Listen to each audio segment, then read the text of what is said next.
Епа, време е за четвртфинале. Четвртфиналето е уствари финале пред финале. Почнува со надпревар помеѓу двете селекции кои што прикажаа највеќе на европското првенство. Шпанија, Германија. Слободно ќе кажам, кој тепа оди во финале?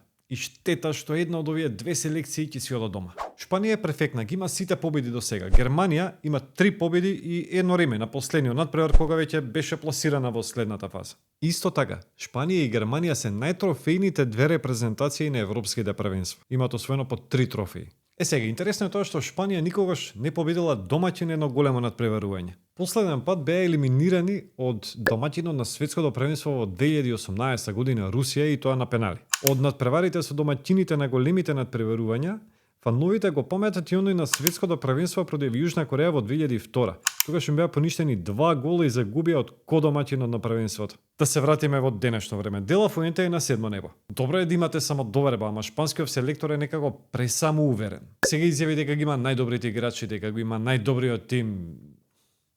Океј, чекај малце, полека има време, ама добри себе. Шпанија игра фантастична одбрана. Ниту еден тим на шампионатот не може да се пофали дека ќе даде гол на Шпанија. Единствениот гол кој го примија од Грузија усвари е автогол. Германија па не беше толку доминантна колку Шпанија, ама си тепаше кога требаше да тепа. Да, беа подобри во четвртфиналето од Данска, меѓутоа далеко од тоа дека Данска немаше своји шанси. Што се случуваше на тој надпревар? Прво надпреварот беше прекинат по 35 минути игра поради силно невреме.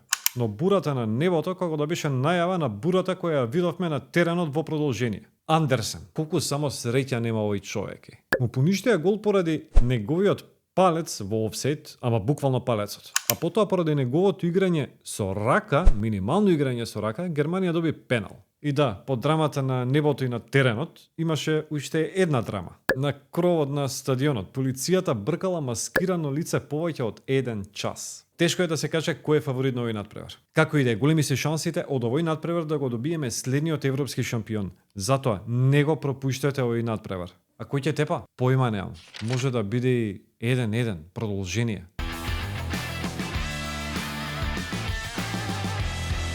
Второ четвртфинале во четврток.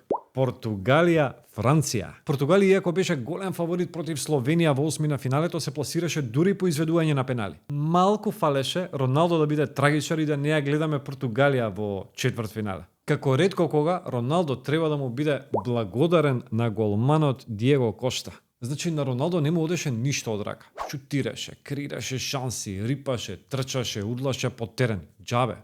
Имаше 4 слободни удари од кои што се обиде да даде гол. Инаку Роналдо од последните 60 слободни удари постигнал само 1 гол. Сега на првенството помина 365 минути ми се чини во игра и не постигна гол. Добре беа овие од BBC. Покажувајќи ја снимката од промашениот пенал на Роналдо, во преносот се појави надпис Мистијано Пеналдо.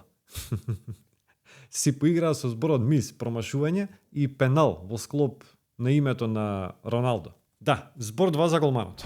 Диего Кошта со неверојатна пенал серија сруши 2 рекорди. Португалецот стана прв голман со одбранети 3 пенали во серија на европските првенства и прв голман кој не прими гол во пенал серија на едно европско првенство. Треба да се каже, односно мора да се каже дека Словенија си оди дома и покрај тоа што не загуби ниту еден надпревар во регуларното време. Имаше 3 ремија во групите и сега реми па елиминација на пенали. А Франција не постигнува голови, а победува. Се уште ниту еден фудбалер од оваа селекција нема постигнато гол од активни игри. Среќно со автогол победија против Австрија. Со автогол ја елиминира и Белгија во осмина финалето со 1-0. Стварно е речиси неверојатно како со еден ваков тим Франција не може да постигне гол. Мбапе за сега е стрелесен единствениот гол на Франција, но од пенал.